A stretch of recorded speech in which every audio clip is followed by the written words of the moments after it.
Mit navn er Per Mortensen, og jeg vil godt fortælle lidt om, hvordan man laver moderne bøger. Det er sådan, at jeg har tidligere udgivet bøger. Jeg begyndte at skrive i 78, og jeg har udgivet en række bøger. Først på de helt store forlag, og senere på lidt mindre alternative forlag. Men det viser sig jo, at de moderne produktionsomkostninger, markedsføringsomkostninger og selve trenden i samfundet har gjort det vanskeligt at udgive bøger, og derfor har jeg lavet nogle forskellige ting. Det gik som godt i mange år, men denne metode, som hed Print on Demand, den blev for dyr, og så måtte man jo finde på noget nyt.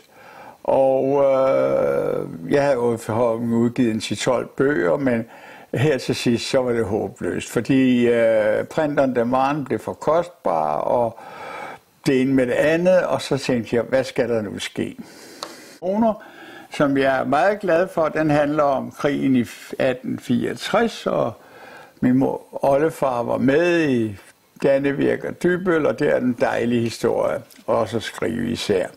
Men da jeg så skulle udgive den igen, den blev udsolgt for forlaget, ja, så måtte jeg jo finde på noget nyt, som sagt. For den var kommet op i en pris på næsten et par 100 kroner i Print on Demand. Man trykker jo ikke mere end 10-15 stykker ad gangen, og det skal jo betales. Og så fandt jeg på at lave dem som det, der hedder PDF-bøger. Og en PDF-bog vil sige, at det er den her bog på samme måde. I stedet for at tage disketten, som jeg sender til Cityprint, så har jeg brændt disketten her, og der lægger sig her, og det er så bogen. Det vil sige, at bogen nu ligger som en fil her i PDF, og det er den almene, standardiserede, internationale norm. Den hedder mere præcis PDF 32.000, og det er en åben norm. Den kan alle bruge, og den kan bruges til en masse andre ting. Man kan få den læst op, og man kan håndtere den på masser af måder. Der er alle søgemaskiner, og alting virker på den, og ser man ikke så godt, så kan man forstærke og sådan noget. Men det er så bogen her.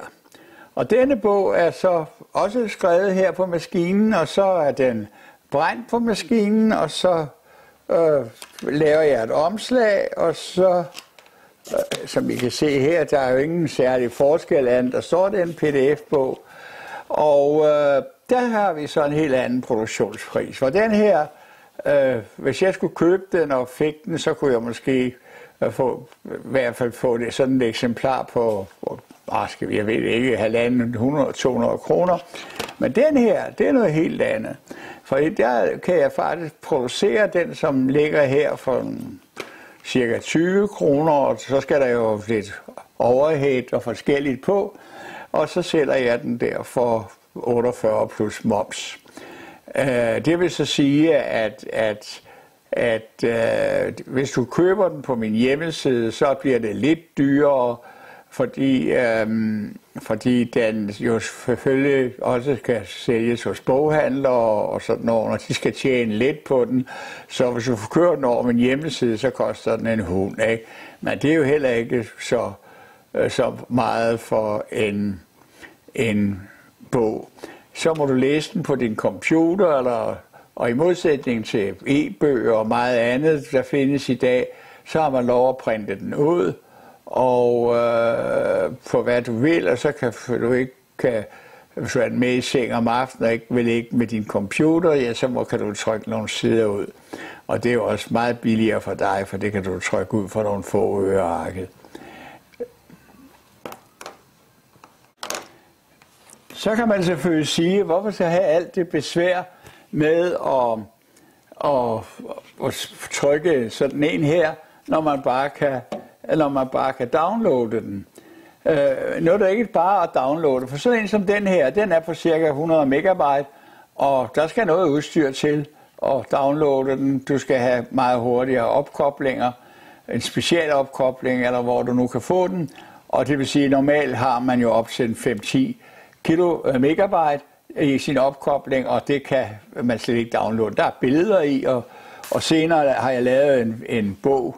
Jeg har lavet den her, og jeg har også lavet, og der har jeg så lagt min lydbog ind i, så man altså derfor den her hund, der får man altså både en bog og en lydbog, som man kan høre i sin bil, hvis man vil, eller få ned på sin iPhone eller iPod, eller hvad man nu går og roder med. Det sidste, jeg lige vil sige om det her er, at det gode ved den her er, i modsætning til de fleste af de elektronisk overførte bøger, det er, at man får bibliotekspenge, fordi bibliotekerne må jo også trykke den ud, og det vil sige, at hvis du ikke har en computer og låner den på et bibliotek, så kan du gå ind til skranken og så sige, jeg vil godt lige have lov at printe den ud, og så skal du selvfølgelig betale lidt for det, og så får du bogen, og så har du den på dig for evigt, ikke?